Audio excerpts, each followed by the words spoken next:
दोस्तों नमस्कार, मैं राम सूरत। क्या राहुल गांधी स्वयं पार्टी के लिए मुसीबत बन गए हैं या राहुल गांधी से बीजेपी एकदम डर गई है? क्योंकि आपने अभी देखा है कि राहुल गांधी जिस तरीके से सदन में बोल रहे थे, उनके बोलने को लेकर के बीजेपी इतना ज़्यादा डरी हुई थी कि राहुल गांधी को सदन में बिल्कुल नहीं बोलने दे रही थी। और दूसरी तरफ आप देख रहे हैं राहुल गांधी चर्चा में तो बहुत बने रहते हैं, मतलब बीजेपी के लिए एक मुसीबत दिखाई भी देते हैं, लेकिन राहुल गांधी क्या वोट पाने में, पार्टी को वोट दिलाने में क्या सफल नहीं हो पा रहे हैं? ये बात जो है बड़े बड़े राजनीतिक पंडितों ने और बड़े बड़े विश्लेषक ने यही कह रहे हैं कि राहुल गांधी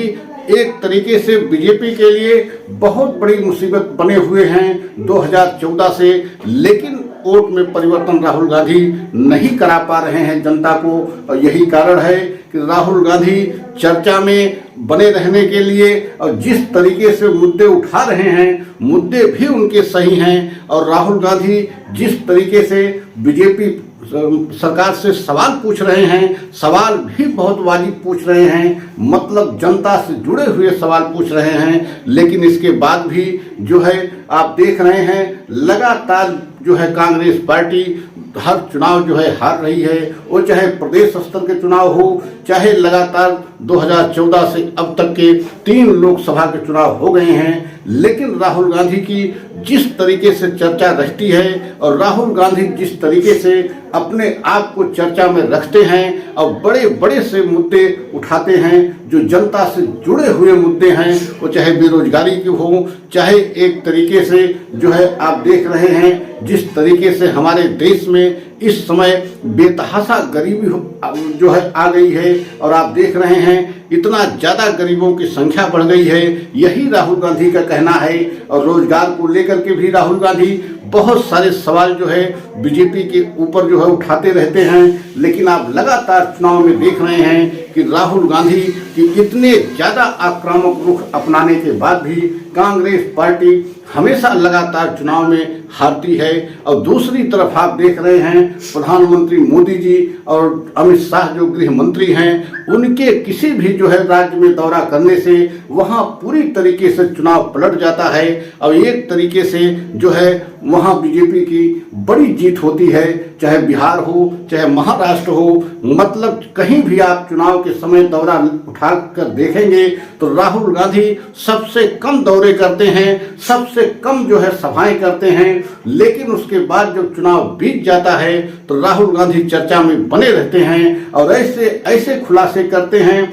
ऐसा लगता है कि आने वाले चुनाव में अब बीजेपी की बहुत बड़ी करारी हार होगी, लेकिन ऐसा होता नहीं है। और ऐसा क्यों नहीं होता, इसके पीछे ऐसा रहस्य क्या है? क्योंकि आप अभी देख रहे हैं सदन में जिस तरीके से राहुल गांधी ने जो है सेना को लेकर के और मोदी सरकार पर जिस तरीके से निशाना साधा कि जिस समय चीन से जो है भारत की सेना की झड़प हो रही थी, उस समय मोदी जी सरकार पूरी तरीके से सेना का साथ छोड़ दिया। और यही कारण है कि जो जनरल नरवणे की किताब को कोट कर रहे थे राहुल गांधी, उसको लेकर के एक तरीके से बहुत आक्रामक थे राहुल गांधी, लेकिन दूसरी तरफ सत्ता पक्ष मतलब गृह मंत्री जो है अमित शाह और जो है रक्षा मंत्री राजनाथ सिंह पूरी तरीके से उनको बोलने नहीं दे रहे थे। और आज जो आप देख रहे हैं देश के जो हालात है, पूरा जो है सत्र बीत गया, लेकिन राहुल गांधी उस तरीके से सदन में बोल नहीं पाए जिस तरीके से जो है जनरल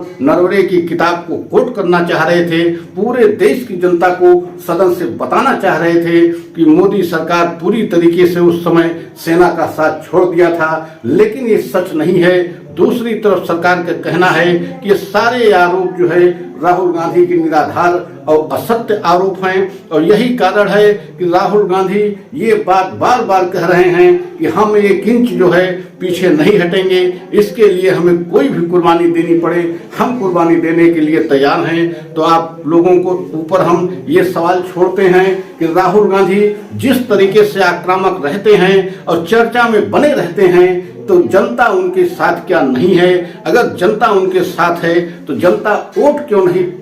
कांग्रेस पार्टी को देती। अगर कांग्रेस पार्टी को आप देख रहे हैं, जब से राहुल गांधी जो है कमान संभाले हैं, नेता प्रतिपक्ष बने हैं, या इसके पहले का भी अगर आप इतिहास उठा के देखेंगे, मतलब 2014 से अब तक, तो सबसे ज्यादा राहुल गांधी के नेतृत्व में कांग्रेस पार्टी हारी है। तो क्या राहुल गांधी कांग्रेस पार्टी के लिए मुसीबत हैं, या राहुल गांधी एक तरीके से बीजेपी पार्टी के लिए मुसीबत हैं, ये देखने वाली बात है। लेकिन अगर हमारा वीडियो आपको अच्छा लगा हो तो आप लाइक सब्सक्राइब जरूर करें और कमेंट में अपनी राय हमें अवश्य बताएं। अगला वीडियो पुनः लेकर के आएंगे। जय हिंद, जय भारत।